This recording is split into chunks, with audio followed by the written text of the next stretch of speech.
네, 여러분 반갑습니다. 네, 이종태라고 하고요. 이렇게 네 번째 컨퍼런스에 이렇게 초대받아서 네, 생각을 나눌 수 있게 돼서 기쁘고 영광으로 생각합니다. 제 소개 잠깐 간단히 드리자면 순전한 기독교를 장경철 교수님이 같이 번역했고요. 네, 고통의 문제, 네 가지 사랑, 시편 사색 이런 책들을 이제 번역해 왔습니다. 목사이고요.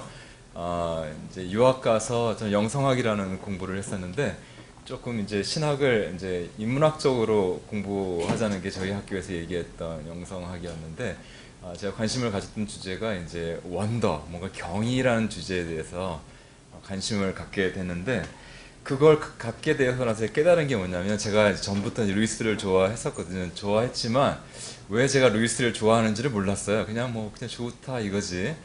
근데 원더라는 주제에 대해서 제가 공부하다 보니까 내가 루이스를 좋아하는 이유는 루이스의 글을 읽으면 뭔가 원더, 하나님 창조하시고 또 새롭게 창조하시는 하나님에 대한 원더를 느낄 수 있기 때문에 내가 좋아했던 거구나. 그거를 깨닫게 돼서 논문 주제를 이제 루이스의 원더의 영성, 이런 주제로 논문을 써서 귀국해서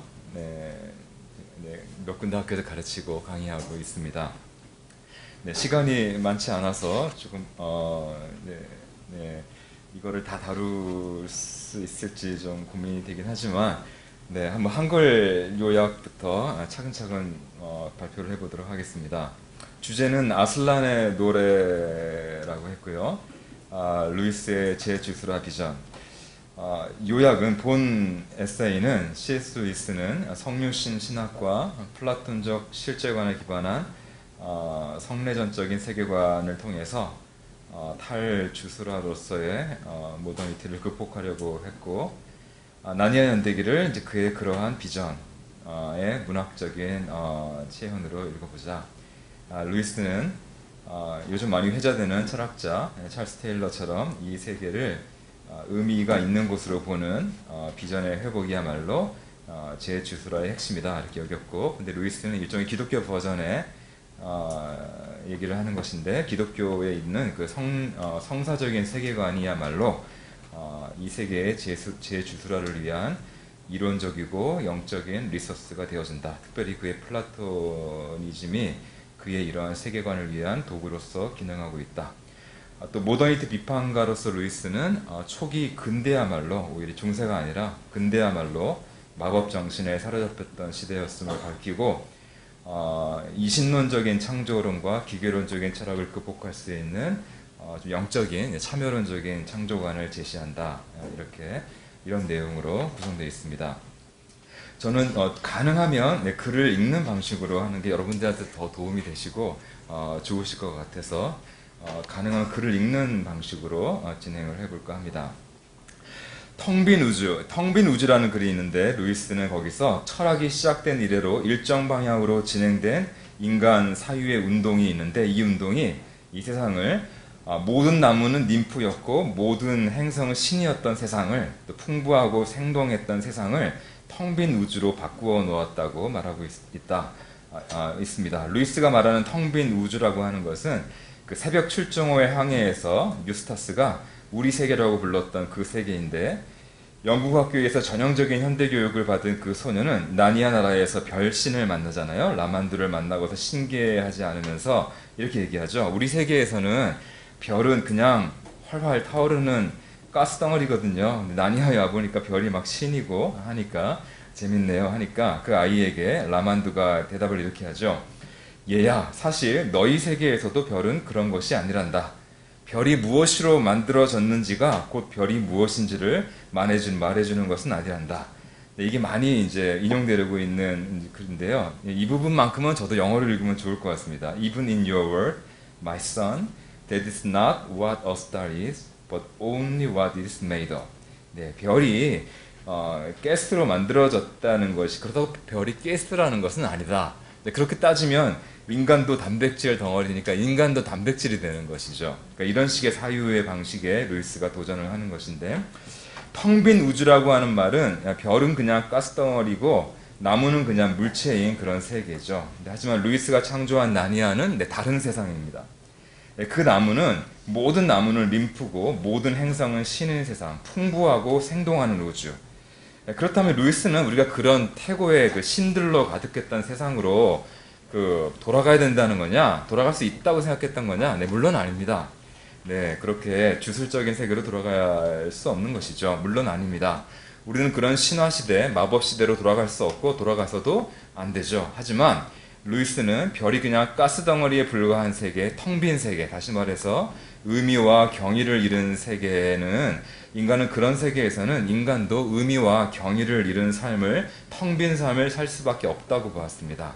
충만한 삶을 위해서는 이 텅 빈 세상에서 나름대로 의미를 창조하고 이런 게 아니라 이 세상을 충만한 곳으로 볼 줄 아는 눈이 필요하다. 아까 눈에 대한 말씀을 또 많이 해주셨는데, 루이스는 인간 이 세상을 의미와 경의로 가득한 곳으로 알아볼 수 있는 눈이 필요하다. 이렇게 보았습니다. 신들로 가득한 세계, 나니아. 그래서 어떤 분들은 나니아에 막 신들이 나오니까 이렇게 불편함을 느끼시는 분들도 계시죠. 물론 이미지입니다. 신들로 가득한 나니아는 가상의 그런 충만한 세계라고 할 수 있습니다. 별이 그냥 가스덩어리가 아니라 그 something more, 그 이상의, 나무도 그냥 a thing이 아니라 그 이상의 something more. 별들이 춤을 추고 나무들이 노래하는 세계. 신화 같은 이런 동화를 쓴 것, 우리가 그 동화 안에 들어갈 때 우리 모두가 다 그런 충만한 세계를 향한 동경, 그리움을 우리가 느끼게 되죠. 그러니까 루이스가 텅 빈 세계라고 우주라고 말하는 거를 그 인문학에서는 막스 베버가 탈주술화된 세계라는 말을 회자시켰습니다. 현대 세상은 탈주술화된 세상이다. 탈주술, 마법이 사라진 세상이다. 이제 그런 의미인데요. 그 문단을 넘어서고요. 그 아래 문단을 보시면 이 세상에서 이제 마법을 신들을 다 쫓아냈죠. 이 세상에 지금은 우리가 별을 별신, 나무신 믿지 않으니까. 하지만 베버와 또 그를 이어서 많은 사상가들은 이런 세계의 탈주술화에 대해서 양가적인 태도를 취합니다. 왜냐하면 이게 사실 인생 우리가 공부해 보면 아는 것이 좋기만 한 것은 없거든요. 좋은 것을 얻으면 또 잃어버리는 것들. 우리가 어른이 되어가는 것이 당연하고 좋지만 어른이 되어가면 또 어린아이의 유치함도 잃어버리지만 또 어린아이 다음에 순수함도 잃어버리잖아요. 그러니까 모든 것은 다 얻는 것이 있으면 잃어버리는 것이 있는데 세계의 탈주술화는 인류에게 우리가 알듯이 지식과 자유와 번영을 가져다 주었지만 동시에 의미의 위기를 초래했습니다. 현대인들은 더 이상 의미가 내재해 있는 세계, 경이롭고 의미로운 코스모스, 옛날에는 우주를 코스모스라고 불렀는데 지금은 그냥 유니버스라고 부르죠. 전 근대인에게 우주는 텔로스랄지 도랄지 로고스랄지 섭리랄지 이런 우주적인 의미들로 가득한 지우, 집주, 집이었습니다. 아까 말씀해 주신 커크 교수의 집처럼 넓지만 그리고 가보고 싶은 곳이 많지만 그래도 집이었어요. 인간이 살라고 만들어주신, 신이 만들어주신 집 같은 공간이 코스모스였는데 지금 우리가 생각하는 우주는 집이 아니고 허공입니다. 그 안에서 인간이 아무 의미 없는 우주 공간을 부유하는 우주의 미아처럼 큰 집안을 탐험하는 아이가 아니라 지금 우리가 가지고 있는 인생에 대한 이미지는 우주 공간 속을 부유하고 있는, 떠돌고 있는 우주의 미아 같은 그런 인간을 우리가 상상을 하죠. 이제 현대인에게 우주는 그런 의미들과는 무관한 그냥 텅 비어있는 공간입니다. 그냥 과학적인 인과관계에 따라서 움직이는 메커니즘이죠. 이 세계에서 그래서 모종의 의미가 내재해 있다고 여전히 믿는 사람들을 이제 아카데미아에서는 그건 종교적인 세계관일 뿐이고 또 그래서 과학적이지 않은 세계관들은 근본적으로는 주술적인 세계관이다 이렇게 치부되고 있는 현실입니다. 다음 페이지에 보시면 탈주술화 얘기를 좀 더 자세하게 해드리면 엔트 자우버링에서 자우버가 마술이라는 말입니다. 마법이 제거되어 온 과정이라고 막스 베버는 인류 역사를 봤던 것이죠. 원래는 세상은 마법에 걸린 세상이었습니다. 산에 산신령이 살고 나무에 나무신이 깃들어 있었고 이런 세상이었는데 이런 마술 주술이 언제 풀렸는지 아십니까? 바로 차축 시대라고 불러 일컬어지는 주전 뭐 6세기, 8세기 뭐 이때 특별히 가장 혁혁한 공을 세운 것이 유대 히브리 예언자들입니다. 예언자들이 나타나서 창조 신앙을 이제 전파한 것이죠. 네, 우리가 믿고 있는 창조. 주전 8세기 중후반 팔레스타인 땅에서 등장한 히브리 예언자들이 선포하기를 나무신, 별신 이런 게 있는 게 아니고 진짜 신은 오직 한 분뿐이시고 근데 그분이 이 세상을 만드셨다는 것이죠.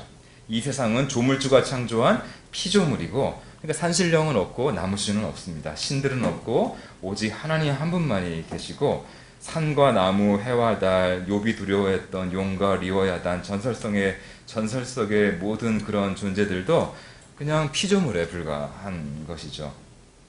근데 이렇게 이 세상에서 이렇게 신들을 쫓아내니까 인간이 이성이 깨어났습니다. 그래서 철학이 발달하고 과학까지 발달해서 근데 이것이 가지고 있는 한 의미 중에 하나는 그 아래 문단을 제가 읽을 텐데요.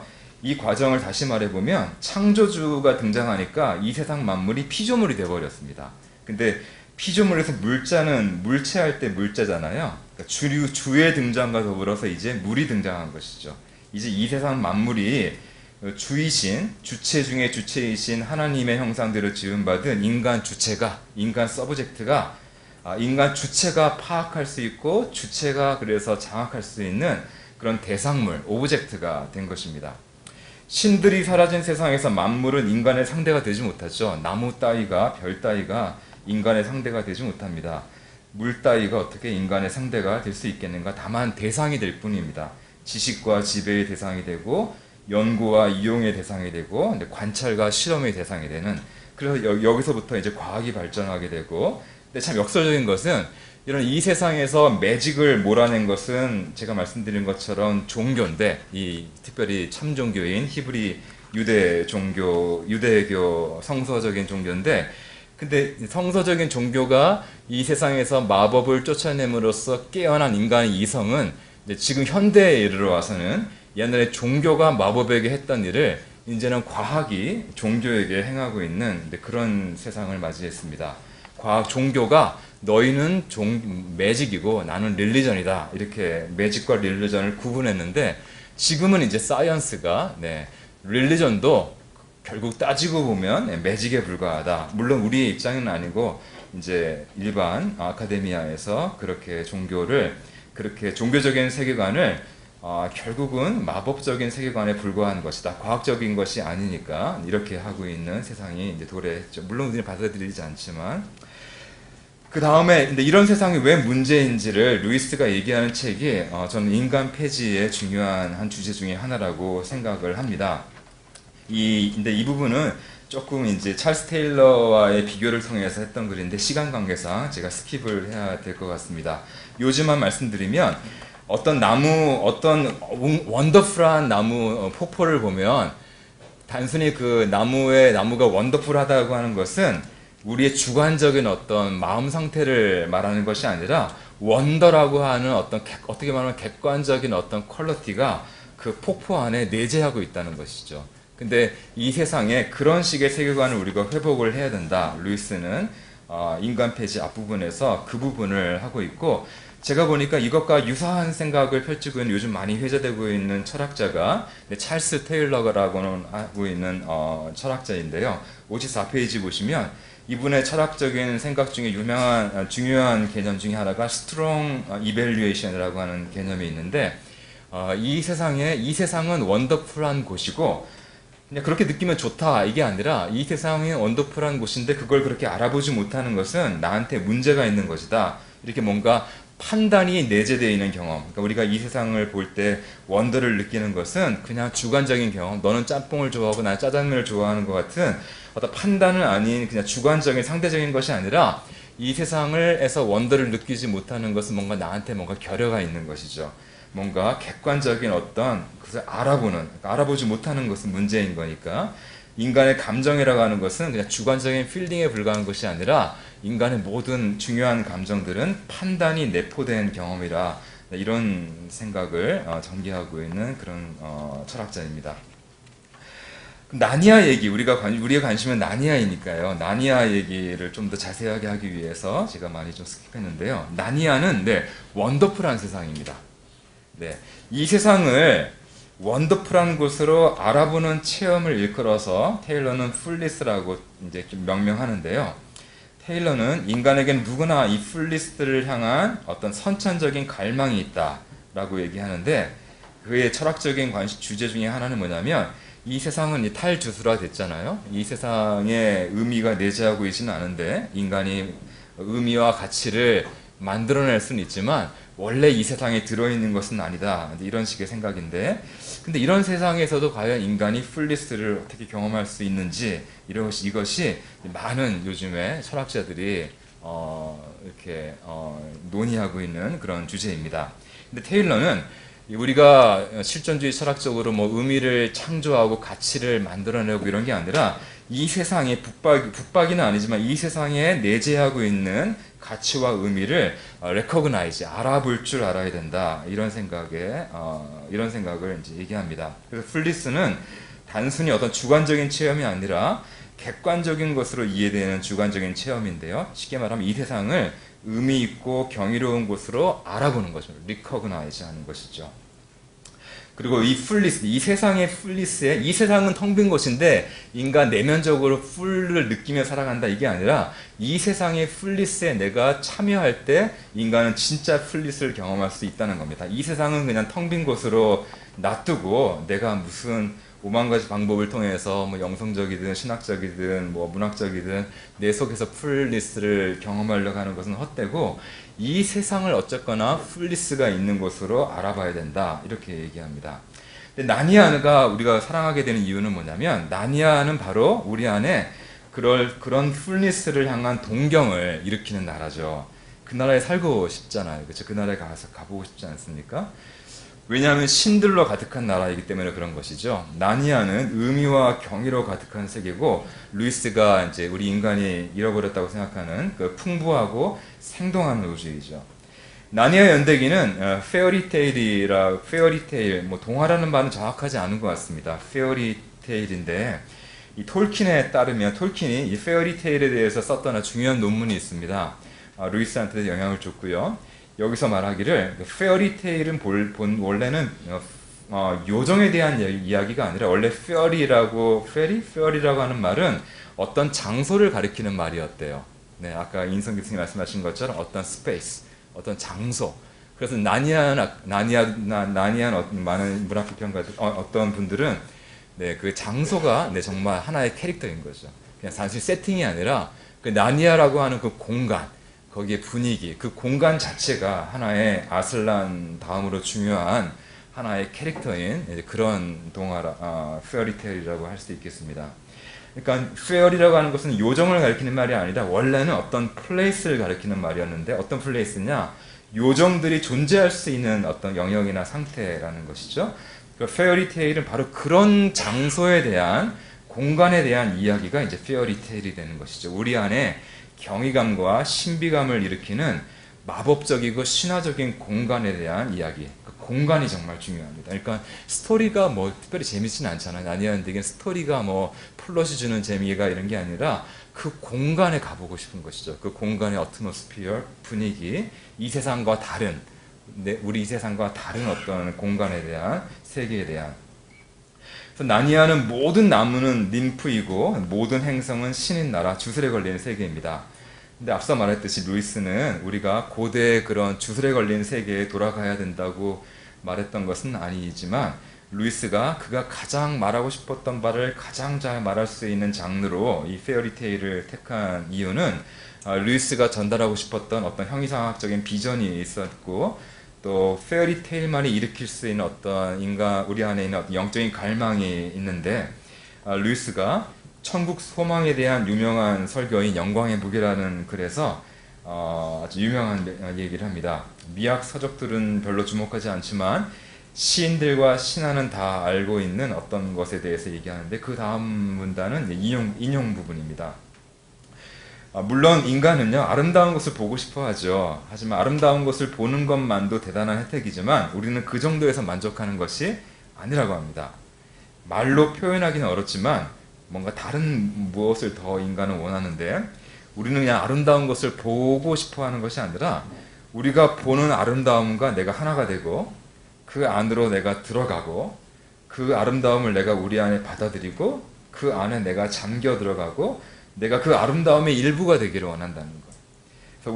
그래서 우리가 하늘과 땅과 물을 무슨 신이니 여신이니 님프니 요정들이 사는 곳으로 이렇게 상상하는 것은 바로 그래서 그렇다는 것입니다. 그러니까 우리는 그렇게 못하지만 우리가 상상하는 그런 존재들, 신과 여신, 님프, 요정 이런 것 존재들은 그 자연의 그 아름다움을 자기 몸에 지니고 있는 그런 존재들이잖아요. 그러니까 자연이 이미지를 보여주고 있는 그 아름다움과 또 우아함과 그 힘을 스스로 자기가 이제 지니고 있고 자기 스스로 몸소 가지고 있는 그런 존재들이기에 시인들이 그런 이야기들을 만들어내서 우리에게 너무도 사랑스러운 거짓말을 하고 있는 것이다. 그래서 봄은 여신이다. 네, 봄은 그냥 겨울 다음에 오는 계절이 아니다. 봄은 여신이다. 봄을 그릴 때 여신의 모습을 많이 그리잖아요. 그러니까 봄의 아름다움. 사실 이제 봄의 아름다움이 아니라 루이스의 신학에 따르면 봄의 아름다움은 이제 창조자 하나님의 아름다움의 이미지인 거죠. 그러니까 봄을 이미지 삼아서 전달되는 그 하나님의 아름다움을 그 자기 스스로 몸소 그 아름다움과 하나가 되어 있는 존재. 우리 인간은 그렇게 지금 못하고 있지만 그 아름다움과 하나가 되어 있는 그런 존재를 인간은 상상한다는 것이죠. 그래서 신화 시인들이나 이런 사람들이 이 세상에 태양신, 별신, 나무신, 님프, 요정 이런 것들을 상상하는 이유가 그냥 재미있으라고 애들한테 재미있으라고 하는 소리가 아니라 이제 나니아 연대기는 엔터테인 아이들을 어떤 요정 이야기로 엔터테인 시켜주는 이야기가 아니라 제가 보는 관점에서는 인챈트먼트 엔터테인이 아니라 아이들을 정말 좋은 마법으로 좋은 매직으로 그 아이들을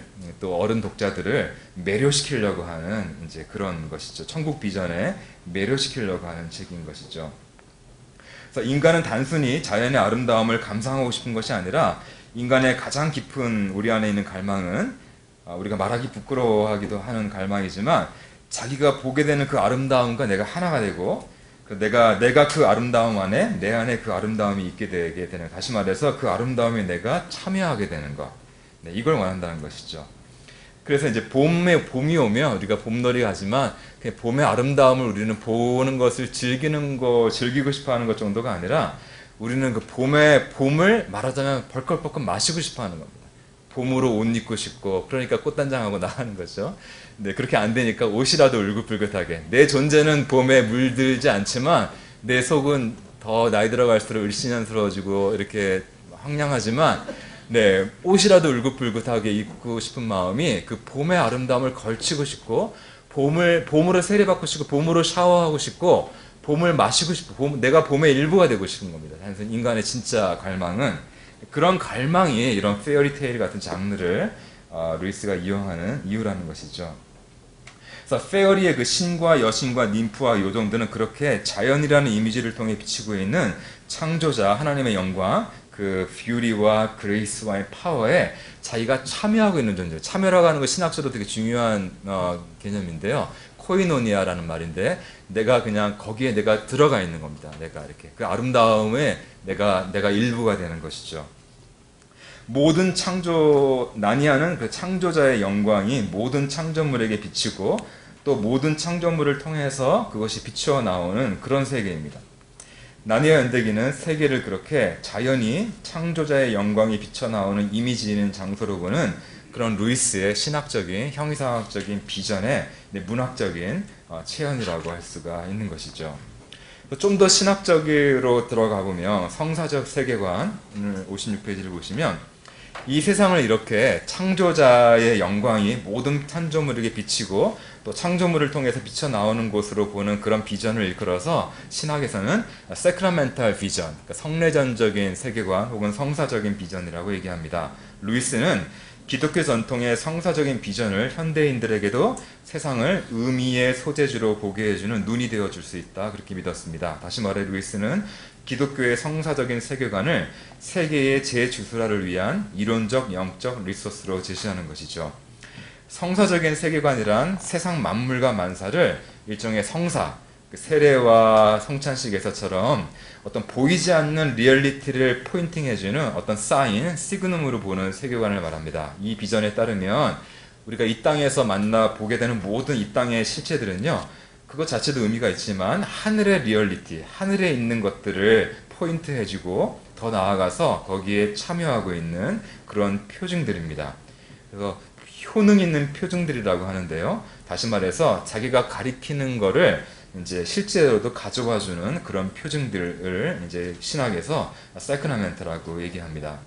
성사적인 세계관에서는 이 세계는 의미의 소재지가 되는데 이런 눈으로 세계를 보면 세계에 의미가 가득한 것이죠. 왜냐하면 이 땅의 모든 만물과 만사는 하늘에 속한 것들을 가리켜주는 사인이니까 사인에서 온 말이 significant이지 않겠습니까? significant 하다는 말은 그것이 사인의 역할을 한다는 것이잖아요. 왜 이 세상이 의미심장한 곳이 되려면 이 세상의 모든 것들은 저 초월의 세계를 가리켜주는 사인의 역할을 하기 때문에 그렇습니다. 탈근대 신학에서 성사적 비전의 복권을 기도한 신학자 중에 존 밀뱅크라는 사람이 그 성사적 세계관에서는 세상 모든 것은 이미 자기 이상의 존재다.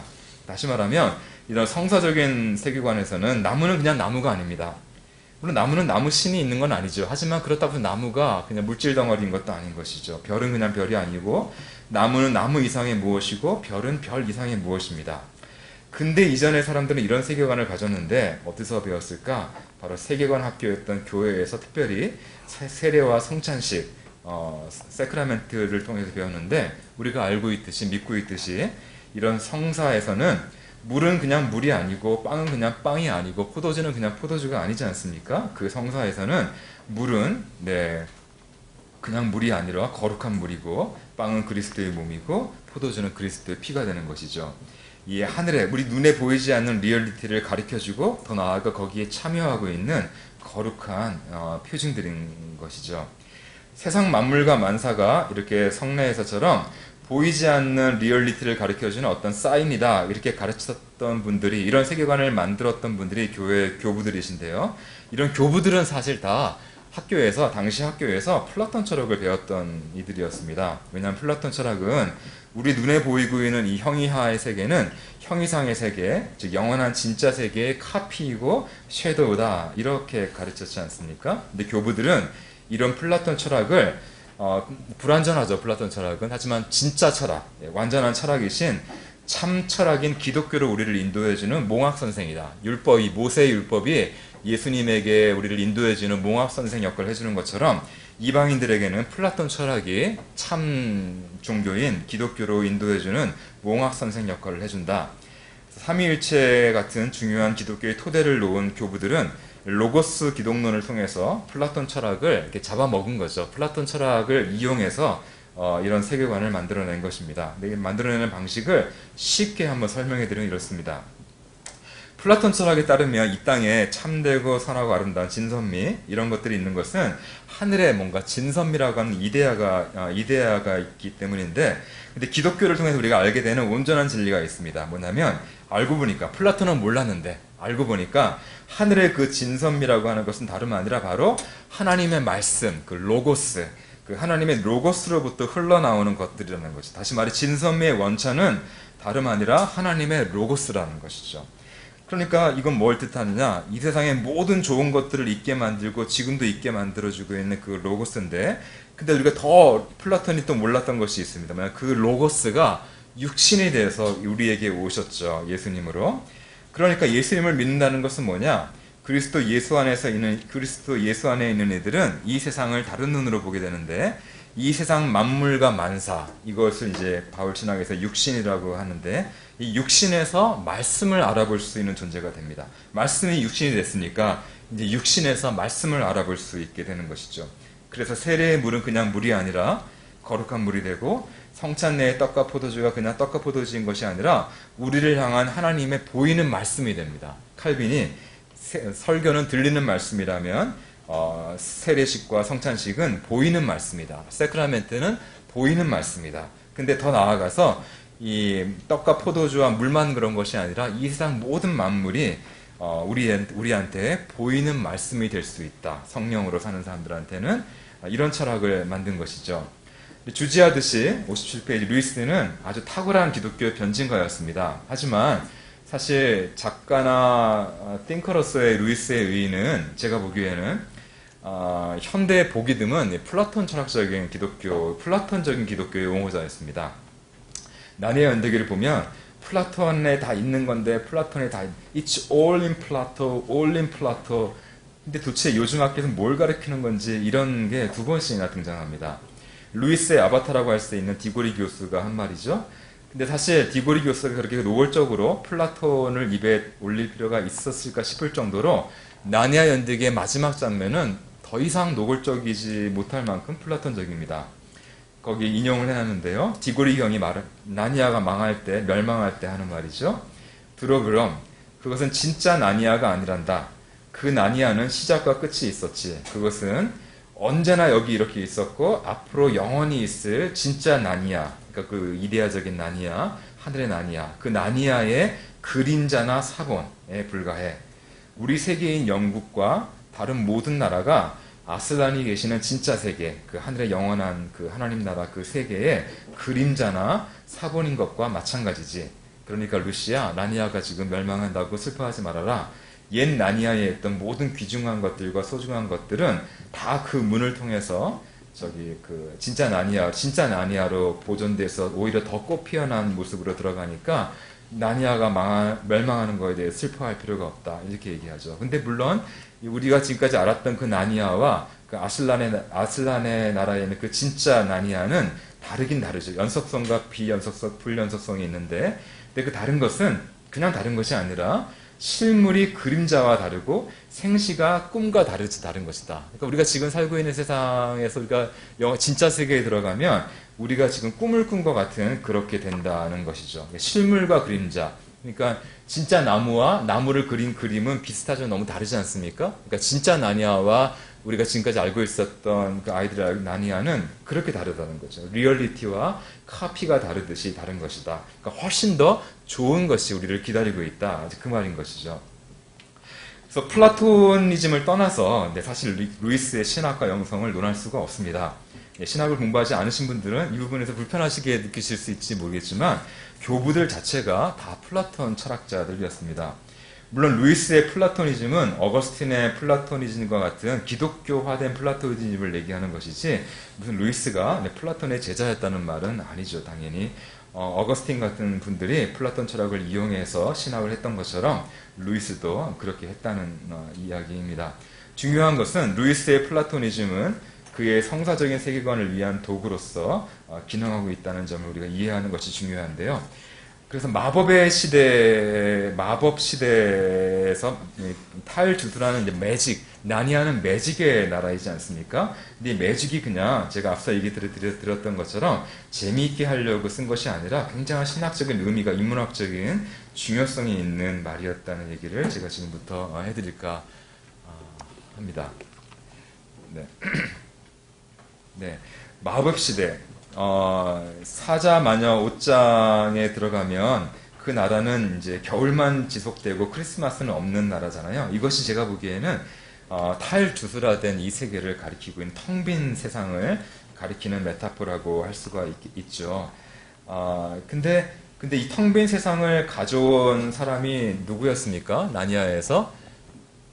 마녀잖아요. 그죠? 마녀. 매직이 오히려 이 세상을 그렇게 텅 빈 세상으로 만들어버리는 거예요. 그러니까 매직을 몰아내는 게 아니라 나쁜 매직이 이 세상을 그렇게 텅 빈 세상으로 만들어버렸는데, 네, 시간이 관계없어서 제가 간단히 요약해서 말씀드려야 될 것 같습니다. 그래서 루이스는요, 중요한 사상가로서 루이스는 그의 중요한 영문학에서 제일 대표적인 책이라고 할 수 있는 책의 서문에서 자기가 중세 르네상스를 공부해 보니까 오히려 매직은, 우리는 쉽게 생각하고 매직은 중세의 잔재고 근대부터 이제 매직이 없어서 생각하지만 그 정반대고, 매직의 전성기는 오히려 early modernity, 초기 근대였고, 그때 매직은 과학과 비슷한 거였어요. 그러니까 역사학자들은요, 우리는 매직과 사이언스를 전혀 별개일 거로 생각하지만, 역사학자들은요, 매직과 사이언스가 이렇게 구분이 잘 되지 않았던 때가 있었거든요. 뉴턴도 연금술에 빠져 있었고, 우리 과학을 만든 많은 분들이 거의 다가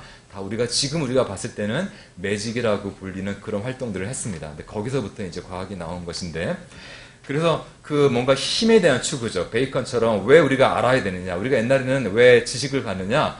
하나님을 찬양하기 위해서 지식을 갖는데, 베이컨 같은 사람은 왜 아는 게 힘이니까. 그 힘을 가지고 자연을 정복하고 타자를 정복할 수 있으니까. 이제 그렇게 힘을 추구하는 그런 초기 근대를 특징지었던 그런 어떤 정신에서 나온 것이 이제 매직이고 과학이고 이제 그랬던 것인데, 여기에 대한 어떤 지성사적인 우리가 근본적인 회개가 필요하다라고 했던 것이 루이스의 생각이었습니다. 그래서 루이스한테 나니아 연대기를 보면 나니아 연대기는 좋은 매직과 나쁜 매직의 어떤 대결을 많이 볼 수가 있는 것이죠. 대표적으로 앤드류 삼촌 같은 경우에는, 앤드류 삼촌 같은 그 캐릭터는 초기 근대 그 유통 같은 사람들, 이게 우리가 매직 그러면 이렇게 요술방망이로 뚝딱 그러면 뭐가 이런 게 아니라, 앤드류 삼촌의 매직은 막 과학자 같은 모습이에요. 막 책을 펴놓고 연구하고 보글보글 막 끓고 막 뭘 만들고, 이런 과학자, 그러니까 과학과 매직이 서로 분리되지 않았던 상태의 초기 근대의 모습을 보여주고 있는 루이스의 그런 메타포라 하겠습니다. 그런 것이 이제 이 세상을 그렇게 황량한 곳으로 이제 만들어 버린 것이죠. 네, 그런 거에 비해서 그러면 이 세상을 어떻게 그럼 우리가 루이스는 그래서 매직이라고 하는 것을 우리가 다시금 회복할 필요가 있는데, 좋은 매직을. 그래서 루이스는 우리가 믿는 예수님의 부활의 능력 같은 것도 왜 그 유명한 장면에서 사자마녀 5장에서 그걸 디퍼 매직이라고 하잖아요. 저는 그것도 그냥 단순히 재미있게 말하는 것이 아니라, 뭔가 매직이라고 하는 것은 인간이 결국 근본적으로 설명할 수 없는 거거든요. 어떠한 신학자도 아무리 신학이 발전하도 그 어떤 이론으로도 왜 예수의 피가 내 죄를 씻기는지, 왜 예수의 이름을 부르면 성령이 임하는지를 설명할 수 없다는 거예요. 여러 가지 이론들이 있죠. 어텀먼트 세어리, 안셀름도 있고 다 있지만, 그 어떤 이론도 이론에 불과하지, 궁극적으로는 예수의 이름을 부르면 성령이 임하는 것은 그냥 매직이라는 거예요. 그러니까 조금 과장해서 얘기하면, 열려라 참깨 하면 동굴문이 열리듯이 예수의 이름을 부르면 성령이 임한다는 것입니다. 좀 과장해서 얘기하면. 그렇게 뭔가 매직, 그러니까 기독교의 그런 걸 매직의 차원을 회복해야지, 너무 지금 신학이 너무 이성적으로 따지고 막 이렇게 하는 것은 어느 정도 의미는 있지만, 궁극적으로는 매직이다. 신비다. 네, 신비다. 네, 이런 거를 루이스는 강조했습니다. 그래서 춤이라고 하는데 맨 마지막에, 그래서 그런 거를 이제 루이스의 세계관을 가장 잘 보여주는 것이, 그 나니아 연대기를 루이스는 아슬란이 창조하는데 노래로 창조하잖아요. 네, 그래서 창조 장면을 보면, 네, 저기 61페이지를 보시면, 루이스는 이제, 그러니까 별이 가스덩어리가 아닌 세상을 어떻게 우리가 회복할 수 있을까? 아슬란의 노래를 들으면 그렇게 될 수 있다는 것이죠. 그 아슬란의 노래에 이런 장면이 나옵니다. 마법사의 조카에, 어디선가 노랫소리가 들리기 시작했다. 견딜 수 없을 만치 아름다운 목소리였는데, 그 소리와 더불어 갑자기 헤아릴 수 없을 만치 많은 소리들이 들려왔다. 별들이 부르는 노랫소리였고, 그 첫 번째 소리가, 그 깊은 목소리가 그 별들을 나타나게 하고 노래 부르게 만든 것이다. 아슬란의 노래가 별들을 만들어낸 것이죠. 근데 이 창조 장면을 가만히 있게 연구해 보면, 이 아슬란이 이렇게 곡조의 멜로디를 이렇게 하면은 나무가 생기고, 하면은 별이 생기고, 이런 식이에요. 그러니까 모든 창조물 하나하나에는 그 아슬란의 노래의 고유한 노래 소절이 들어가 있는 거예요. 그러니까 그게 참 신비한 생각인데, 그런 생각을 보여주는 중요한 이제 창조 신학 중에 하나가 동방정교회의 굉장히 플라톤적인 신학자였던 막시무스 더 컴패서라고 하는 분이, 이분이 이제 로고스 말고 로고스하고 이제 로고이라고 하는 말이 있는데, 하나님이 말씀으로 이 세상을 창조했기 때문에 이 세상 모든 만물 안에는 말이 들어가 있다는 거예요. 하나님의 안에 있었던 말이 들어가 있어서 이제 각자 고유하게 말을 품고 있다는 거예요. 그러니까 이 세상 모든 만물이 쉽게 말하면 우리가 창조 신앙을 갖게 되면 우리한테 말을 건네기 시작하는 거예요. 그러니까 우리는 창조 신앙을 이렇게 기계론적으로 이해해요. 그게 이제 전형적으로 현대 과학, 그러니까 이신론적인 창조관인데요. 우리가 말씀으로 세상을 창조했다 그러면 우리는 생각하기로 하나님이 얼마나 힘이 어느 대단하신 분이신지 그냥 말씀 한마디로 뚝딱 이 세상을 만들었다. 이 거대한 기계와 같은 이런 메커니즘 세상을 우리 하나님은 대단하셔서 말 한마디로 뚝딱 만들어내셨다. 뭐 이런 식의 생각을 갖고 있는 것 같아요. 하지만 진짜 신학은 그런 것이 말씀으로 창조하셨다는 말의 의미는 하나님의 말씀으로 창조하신 세상이기 때문에 모든 만물 안에는 이 로고이, 말이 들어가 있는 것이죠. 노래로 창조했기 때문에 그 안에 노랫소들이 들어가 있습니다. 고유한. 그러니까 우리가 들을 귀가 있고 보는 눈이 있으면 그 꽃이 말하는 말, 별이 부르는 노래를 들을 수 있는 것이죠. 이것이 진짜 진정한 의미의 말씀 창조 신학이고 그것을 보여주는 그림이 이제 그 장면이고요. 루이스가 이것도 조지 맥도날드한테 배웠다고도 할 수 있는데 맥도날드가 당시 사람들이 생각하는 무로부터 창조를 당시 사람들이 이렇게 제가 방금 말씀드린 것처럼 너무 편협하고 이렇게 이신론적으로 이해한다. 그래서 하나님은 그냥 뚝딱 당신의 의지로서 이 세상을 창조하신 것이 아니라 하나님의 사랑의 범람, 하나님의 존재의 넘침이 바로 이 창조였다. 이런 거를 우리가 상당히 플라톤적인 것인데 이런 생각을 기독교화시켜서 우리가 회복해야 된다. 이것이 루이스의 굉장히 중요한 신학이었습니다. 그래서 나니아는 이렇게 노래 부르는 사람, 챈트하는 분이 창조하신 거기 때문에 인챈트 되어 있는 세상인 것이죠. 아슬란이 이제 오리지널 블레싱을 선포합니다. 다 창조하고 나서 성경에서 뭐 생육하고 번성하라 이런 것처럼 얘기하고 있는 부분인데 이 부분 제가 한번 같이 한번 읽어봤으면 좋겠습니다. 나복사이족과 9장이 있는데 나니아의 나니아야 그 부분 한번 같이 한번 읽어보겠습니다. 시작. 나니아여 나니아여 나니아여 깨어나라 사랑하라 생각하라 말하라 걸어다니는 나무들이 되어라 말하는 동물들이 되어라 성스러운 물이 되어라. 네, 이것이 이제 오리지널 블레싱입니다. 원복. 네, 어느 인간이 감히 걸어다니는 나무, 말하는 동물, 성스러운 물을 그저 오브젝트, 대상, 물건 취급할 수 있겠습니까? 나니아에서 만물은 인간의 지식과 지배의 대상이 아니라 만물은 상대가 됩니다. 춤상대. 함께 춤을 추어서 이 우주의 코스모스라고 하는 말은 아름다움과 조화, 질서 그런 뜻이었거든요. 이 우주의 코스모스를 드러낼 상대인 것이죠. 나니아는 인간 중심적인 그렇다고 인간 중심적인 나라는 아닙니다. 아담의 아들들, 하와의 딸들이 이 우주에서 만물의 영장이긴 하지만 그러나 나니아의 인간들은 만물을 정복하고 지배한다는 의미에서 만물의 영장인 것이 아니라 만물을 창조의 영이 깃들어 있는 영물로 알아보고 나니아를 만물이 춤추는 나라로 지키고 다스린다는 의미에서 만물의 영장인 것이죠. 나니아의 중심은 사람도 아니고 그렇다고 자연도 아닙니다. 나니아의 중심에는 아슬란이 있기 때문에 그런 것인데요. 나니아의 신 아슬란은 우리가 그 앞에서 춤출 수 있는 그런 나니아가 아슬란이 있는 곳에서는 춤판이 벌어집니다. 왜냐하면 그는 근대적인 세계관에 사로잡힌 신학이 자꾸 묘사하는 어떤 절대 군주 같은 그런 신, 이렇게 쫄아야 되는 그런 신, 그런 절대 군주 같은 그런 신이 아니라 그 존재 자체가 춤인 그런 신이시기 때문이죠. 참 신이신 우리 하나님은 우리가 삼위일체라고 부르는 어마어마한 춤이시고, 그래서 그 하나님이 창조하신 이 우주는 기계가 아니라 거대한 기계가 아니라 당신의 춤에 이 우주가 지금 참여하고 있습니다. 거대한 춤. 이 루이스는 중세 우주관처럼 이 우주를 The Great Dance라고 불렀습니다. 거기에 대한 유명한 책이 이제 홍정락 선생님의 번역을 통해서 아마 조만간 나올 거라고 보는데, 그리고 나니아에서 무시로 또 정례로 벌어지는 모든 춤들은 바로 그 춤, 하나님이라고 하는 그 춤에 참여하고 있는 춤들, 하나님 자신의 플리스의 범람인 이 창조세계의 플리스에 참여하고 있는 기쁨이라 하겠습니다. 제가 너무 성급하게 너무 욕심이 그래서 가능하면 많이 들려주려고 제가 제 페이스보다 너무 말을 빨리 해서 조금 들으시기에 불편하지 않으셨는지 모르겠습니다. 제가 너무 급하게 했지만 제 욕심에서 한 거라는 걸 이해하고 이해해 주셨으면 감사하겠습니다. 네, 감사합니다.